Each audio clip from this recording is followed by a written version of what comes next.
Episode की start में हमें वूयू को दिखाया जाता है। वो जगह पे वो पहुंच चुकी होती है। वो बोलती है कि जिंदगी में आज से पहले मैंने इतने ज्यादा बंदे हुए एक साथ है वो कभी भी नहीं देखे हैं, ये बहुत ज्यादा अच्छी बात है। यूगो है वो बोलता है अच्छा ठीक है मैं इसे बाहर तो लाया बिकॉज ये जिंदगी में कभी अपने घर से बाहर नहीं निकली, तो इसके लिए बाहर की दुनिया देखना जरूरी है। फिर वो बोलता है कि अभी तो फन है वो स्टार्ट हुआ है, तो चलो हम और भी ज्यादा फन करेंगे। फिर यूगो है वो वूयू को अपने साथ है वो काफी ज्यादा गेम खिलाने के लिए वो ले जाता है। वूयू बहुत ज्यादा इंजॉय है वो करने लगती है, बहुत ज्यादा खाना खाती है, बहुत ज्यादा टाइम पास है वो करने लगती है यूगो के साथ। बट वूयू का खाने का बिल है वो यूगो को जरा सा महंगा पड़ जाता है। यूगो है वो बोलता है ये लड़की है भैया क्या है, इसने तो बहुत ज्यादा खा लिया। फिर वूयू एक जगह पे जाके बैठ जाती है, वहाँ पे वो कुछ ज्वेलरीज होती हैं, तो वो लेडी है वो बोलती है क्या तुम इस ज्वेलरीज को लेना चाहोगी, तो वूयू है बड़े ध्यान से उसे देखने लगती है और यूगो है उसे बोलता है अच्छा दिलवाई देता हूँ। फिर जो वूयू होती है वो बोलती है अपने अपने सिर पे वो हेयरपिन लगा के बोलती है क्या ये हेयरपिन मुझ पे वो अच्छी लग रही हो, क्या तुम मुझे बताओगे। यूगो है वो बोलता है कि लगता है मुझे समझ में आ गया कि आखिर उसके फादर ने इसका नाम है वो वूयू है वो क्यों रखा है, वो बड़ा ही हरामी लड़का है। फिर वो बोलता है कि वूयू मतलब किसी के चेहरे पे एकदम स्माइल देख के किसी का खुश हो जाना। वो उसकी स्माइल देख के बड़ा ही वो खुश हो जाता है। वो बोलता है यार ये लड़की है वो बहुत ज्यादा क्यूट है, बहुत ज्यादा अच्छी बात है। यूगो है वो बोलता है अच्छी बात है तुम पे तो हर चीज है वो एकदम सूट करेगी, चिंता करने की कोई बात नहीं है। तो वो वूयू है वो बोलती है ऐसे मेरा मजाक मत उड़ाओ। तभी हमें एक बंदे को दिखाया जाता है जो ऊपर से उन सबको है वो देख रहा होता है और ऊपर से है वो उसके हाथ में एक धनुष है वो होता है। उस बंदे का नाम जी बेई होता है और वो 9 फोर्स का जो एरो मास्टर है वो होता है, जो हमारे यूगो के ऊपर अपनी एरो और बो से वो अपना अटैक करने के लिए तैयार होता है। वो अपने फुल स्ट्रेंथ से अपनी एरो के वो खींचता है। यूगो है वो उसके एरो को एकदम इजीली वो देख लेता है और बोलता है मुझे इसे बचाना होगा। फिर वो वूयू के एकदम सामने से आ जाता है, उसके ऊपर होने वाले अटैक के वो अपने ऊपर है वो ले लेता है। वूयू एकदम शॉक हो जाती है कि आखिर अचानक से क्या हुआ। यूगो के वो बहुत ज्यादा ब्लीडिंग है वो होना चालू हो जाती है। वूयू डर जाती है काफी। भी है वो बोलता है कि आखिर ये बंदा है कौन, इसने मेरे एरो को वो कुछ समय पहले ये वो नोटिस कर लिया। आखिर इस बंदे के पास ऐसी कौन सी स्ट्रेंथ है कि आखिर इसने मेरे एरो को इतने ज्यादा एडवांस में ये वो सेंस कर लिया। ये बंदा है वो बहुत ज्यादा पावरफुल, इसे कमजोर समझने की गलती मैं बिल्कुल नहीं करूंगा। यूगो है वो बोलता है कि लगता है तुमने अपनी जीने की इच्छा है वो खो दी है। फिर वो बोलता है चलो तुम्हारी डेथ से वो तुम्हारी मुलाकात है वो की जाए। तो वूयू होती है वो बहुत ज्यादा घबरा जाती है और बोलती है यूगो तुम ये क्या कर रहे हो। यूगो है वो 1000 टेंटिकल डेविल का इस्तेमाल करता है और जीबे के ऊपर है वो अपना अटैक है वो कर देता है। जीबे है वो इसके अटैक को देख के बहुत ज्यादा हैरान हो जाता है। फिर वो बोलता है कि आखिर ये किस टाइप का अटैक है और किस टाइप की है वो ब्लड बीस्ट है। बट वो उसके अटैक को वो एकदम इजीली वो डॉज कर देता है और उसके अटैक को डॉज करता ही जाता है। कई बार उसके अटैक को अपने डैगर से वो काट देता है बिकॉज उस पर उसका कोई असर है वो नहीं पड़ रहा होता है। ये वहाँ से भागने लगता है और बोलता है कि मुझे नहीं पता था कि सच में जी C2 वुशु के पास इतने ज्यादा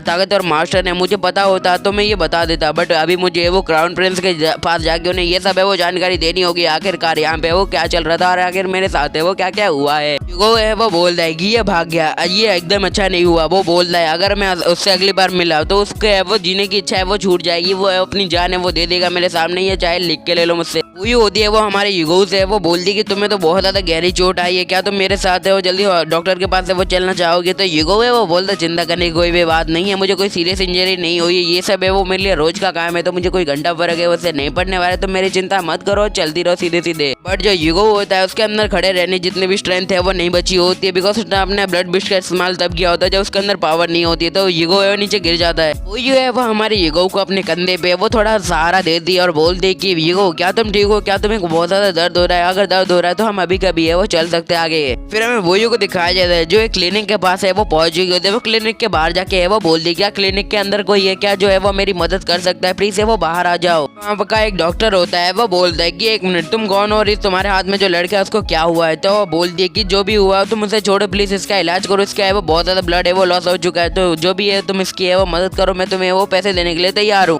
डॉक्टर है वो हमारे यूगो को है वो चेक करने लगते हैं। फिर वो बोलते है कि इसके अंदर जो एरो है वो लगा है उसके अंदर एक डेडली पॉइजन है जो शायद ही मैं बचा सकूं बिकॉज मैं इतना ब्रिलियंट डॉक्टर तो बिल्कुल नहीं हूँ कि मैं इसकी इतनी जल्दी वो हेल्प कर सकूं। वो है उससे रिक्वेस्ट है वो करने लगती है। वो डॉक्टर होता है वो बोलता है ठीक है मैं तुम्हारे दोस्त को वो ठीक तो कर दूंगा बट इसकी जो फीस है वो बहुत ज्यादा, अगर तुम अफोर्ड कर सकती हो तो ही मुझसे बोलना। वही है वो अपने हाथ से अपना ब्रेसलेट निकालती है और बोलती है ये मेरा जेट ब्रेसलेट है जो मेरे फादर ने वो मुझे दिया था और ये बहुत ज्यादा वैल्यूएबल है, आप इसे वो ले लीजिए और इसका है वो इलाज कर दीजिए। डॉक्टर है वो उसके ब्रेसलेट को देख के बहुत ज्यादा खुश हो जाता है बिकॉज वो बहुत ज्यादा कीमती होता है। जो डॉक्टर है वो बोल देगा अच्छा ठीक है तुम्हारी इस चीज की मदद से है वो मैं इसका है वो अपना बेस्ट दूंगा कि मैं तुम्हारे दोस्त को एकदम अच्छे से ठीक कर दूं। Z2 मेंशन में वो पता चल जाता है कि ईगो है वो उनकी प्रिंसेस को लेके वो घूमने के लिए निकल चुका है। इस बात से जो मिस्टर Z2 को बहुत ज्यादा गुस्सा आ जाता है और वो अपने सारे गार्ड से वो बोल दे कि जल्दी से जाओ और मेरी बेटी को है वो ढूंढ के लाओ और उस कुत्ते को भी, हमें उसे वो जिंदा नहीं छोड़ना है। तो उसके गार्ड है वो बोलते चल ठीक है सर, कोई दिक्कत नहीं। अगले सीन में हमें ईगो, वूयू और हमारे जो डॉक्टर को दिखाया जाता है। डॉक्टर है वो बोल दे कि चलो फाइनली मैंने अपना इलाज है वो कर ही दिया। डॉक्टर होता है वो वहाँ से जाने लगता है और बोलता है कि मैं इसके लिए और भी मेडिसिन है वो लेने के लिए जा रहा हूँ और मुझे आने में थोड़ा टाइम लगेगा, तब तक तुम इसका है वो ख्याल रखना। तो बोलती है अच्छा ठीक है, थैंक यू आपका, आपने इनका है वो इलाज कर दिया, तो मैं अभी फिलहाल के लिए इनका है वो ख्याल रखती हूँ कुछ टाइम के लिए। वूयू के हाथ में एक पानी की बकेट होती है, वो एक टेबल पे रख देती है और यूगो से बोलती है कि अगर मैं सच कहूँ तो मैं तुम्हें एक बात बताना चाहती हूँ, मैं हमेशा बचपन से एक बड़ा भाई है वो चाहती थी। वूयू होती है वो बोलती है कि मेरे 3 भाई तो थे, मुझे इतना तो मेरे फादर ने वो बताया, बट उन सब की है वो डेथ हो चुकी है और ऊपर से मैंने जिंदगी में आज तक उनका चेहरा है वो बिल्कुल भी नहीं देखा, ना ही किसी फोटो में, ना ही किसी चीज में मैंने अपने भाइयों को है वो कभी भी नहीं देखा। मेरे बड़े भाई है वो सब मर चुके हैं। वूयू होती है वो ईगो से बोलती है इसी वजह से मुझे वॉर है वो बिल्कुल भी वो पसंद नहीं है, ऊपर से मेरे फादर भी नहीं चाहते मैं किसी वॉर में वो शामिल हूँ, इसलिए उन्होंने मेरा नाम है वूयू रखा। वूयू का मतलब होता है केयर फ्री। और जो मेरे फादर हैं वो बहुत ज्यादा घबराते हैं मेरी सेफ्टी के लिए, उन्होंने इसलिए मुझे वो एक कमरे के अंदर है वो बंद कर दिया ताकि मैं एकदम सेफ रहूं। बट आज जब मैं आपके साथ वो बाहर घूमने के लिए आई, मुझे बहुत ज्यादा खुशी हुई, मैंने लाइफ में इतना ज्यादा एंजॉय है वो कभी भी नहीं किया था, इसलिए आपका बहुत बहुत है वो शुक्रिया। वही होती है वो ईगो से बोलती है कि हमें मिले वो बहुत ज्यादा टाइम तो नहीं हुआ, बट है वो मैं आपको अपने बड़े भाई की तरह वो मानने लगी हूँ, तो प्लीज है वो मेरा ऑफर स्वीकार कीजिए। और ऊपर से मेरी यही इच्छा रहेगी कि आइंदा आपकी जिंदगी में आपके साथ ऐसा हाल है वो कभी ना, आप बहुत ज्यादा इंजर्ड हो गई। ये बात सुन के वो मतलब देख के बहुत ज्यादा दुख हुआ है मुझे। आप बस जल्दी फुल्ली रिकवर हो जाइए और खड़े हो जाइए, फिर हम लोग है वो यहाँ से वो चले जाएंगे जब से पहले मेरे फादर को पता चले।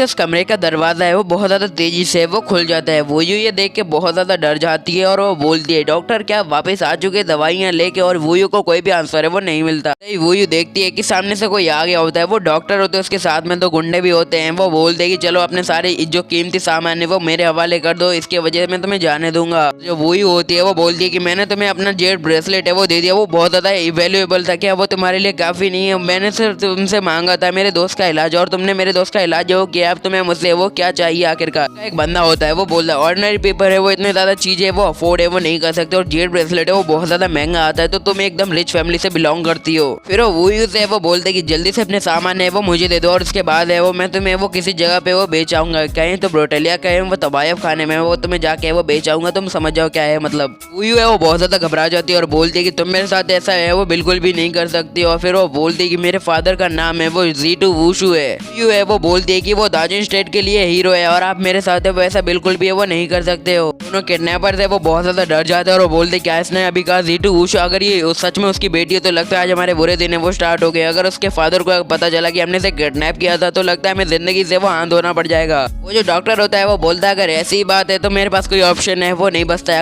अगर मैंने तुम्हें अभी है वो नहीं मारा तो तुम अपने फादर को सब कुछ है वो बता दोगे, फिर हमारे साथ है वो होगा तो हमें ही नहीं पता तो हम तुम्हें वो मार देंगे। जो वूयू है वो बहुत ज्यादा घबरा जाती है और अपने हेल्प के लिए वो किसी को है वो बुलाने लगते हैं, बट कोई होता ही नहीं। तभी कोई आके हमारे डॉक्टर कहाँ आते हैं वो एकदम कस के वो पकड़ लेता है और उसे मरोड़ने लगता है। वो होता है हमारा ईगो है, वो बोलता है कि चलो देखते हैं आखिर यहाँ पे वो कौन मरने वाला है, मैं मरने वाला हूँ, तुम मरने वाले हो, वूयू मरने वाली, आखिर कौन मरने वाला है। फिर वो डॉक्टर के सीने पे अपनी लात मार देता है। डॉक्टर है वो बहुत ज्यादा बूढ़ा हो चुका होता है, तो आपको क्या लगता है वो जिंदा रह गया? भैया वो निकल गया सुमड़ी में। होती है वो ईगो के गले लग जाती है और बोलती है कि तुम चलो फाइनली उठी गई। ये लोग है वो बहुत ज्यादा डरावने हैं, मुझे इनसे बहुत ज्यादा डर लग रहा है, इन्होंने बहुत ज्यादा हार्म पहुंचाने की कोशिश की है मुझे। तो वो ईगो है वो बोलता है चिंता करने की कोई भी जरूरत नहीं है ना, मैं हूँ यहाँ पे, मैं तुम्हारी प्रोटेक्शन है वो कर दूंगा, तुम्हें घबराने की बिल्कुल भी जरूरत नहीं है, जब तक मैं हूँ तब तक सब ठीक है। जो डॉक्टर होता है वो बोलता है आखिरकार तुम जाग कैसे गए? मैंने तुम्हें बहुत ज्यादा बेहोशी की है, वो दवाइयाँ दी थी, आखिर तुम ऐसे कैसे है वो जाग सकते हो? मेरी दवाइयाँ बहुत ज्यादा स्ट्रॉन्ग थी। ईगो है वो बोलता है कि तुम्हारी दवाइयाँ हैं वो किसी आम इंसान पे वो काम करती होंगी, मुझ जैसे डेवल पे वो कभी भी वो काम नहीं करेंगी। ईगो है वो वूयू को बोलता है कि जल्दी से अपनी आंखें वो बंद कर लो, और वूयू भी है वो अपनी आंखें वो बंद कर लेती है। ईगो उसकी आंखों के पास है वो अपने हाथ रख देता है थोड़ी सेफ्टी के लिए, फिर वो अपनी आंखें बंद करती है। फिर ईगो अपने 1000 टेंटिकल डेविल का इस्तेमाल करते हुए उन सब लोगों पे अपना अटैक है वो कर देता है। वो उन सबको है उनका मुंह बंद करके अपने 1000 टेंटिकल डेविल से वहां से गायब कर देता है। वो जैसे ही अपनी आंखें खोलती है उसे पता चलता है कि सामने वो कोई भी बंदा है वो नहीं बचा होता है। तो वही है वो बोलती है कि आखिरकार वो लोग है वो कहाँ पे गए? वो बहुत ज्यादा बुरे लोग थे बट वो अचानक से ऐसे गायब हो, क्या उनमें इतनी स्पीड थी कि वो इतनी ज्यादा जल्दी से वो यहाँ से भाग गए हैं? ईगो है वो बोलता है चिंता करने की कोई भी जरूरत नहीं है, वो लोग अपनी सही जगह पे वो पहुंच गए। वैसे भी उन जैसे लोग है वो कोई और चीज है वो डिजर्व भी नहीं करते होते। ईगो युगो ने उन सबको मार के एक टब में वो डाल दिया होता, मतलब भैया तो गए काम से अपने। वो होती है वो हमारे युगो से बोल देगा आखिरकार आपके शरीर पे कोई भी डैमेज है वो क्यों दिखाई नहीं दे रहा। तो युगो है वो बोल देगी आखिरकार उसकी एरो का है वो मुझ पे कोई असर है वो नहीं पड़ा, बिकॉज पॉइजन का मुझ पे कोई असर है वो नहीं पड़ता है। ऊपर से मैंने अपने हीलिंग पावर से अपने आप को है वो हील कर लिया बड़ी ज्यादा जल्दी से। ये बहुत ज्यादा आसान था एकदम मेरे लिए। तभी युगो को है वो किसी के चिल्लाने की आवाज आती है, जैसे कोई बोलता है युगो क्या तुम कर रहे हो। तो युगो बहुत ज्यादा घबरा जाता है। फिर हमें दिखाया जाता है मिस्टर जीटू और मिस्टर बैंग है वहाँ पे आ जाता है। मिस्टर जीटू है वो युगो को बोलता है आखिरकार तुम्हारी हिम्मत कैसे हुई मेरी बेटी को वो मुश्किल में है वो डालने की। वो अपने गार्ड से है वो बोलते हैं युगो को जाके वो पकड़ लो। तो युगो वो बोलता है मिस्टर सीटू मैं आपको सब कुछ एक्सप्लेन है वो कर सकता हूँ, रुकिए जरा।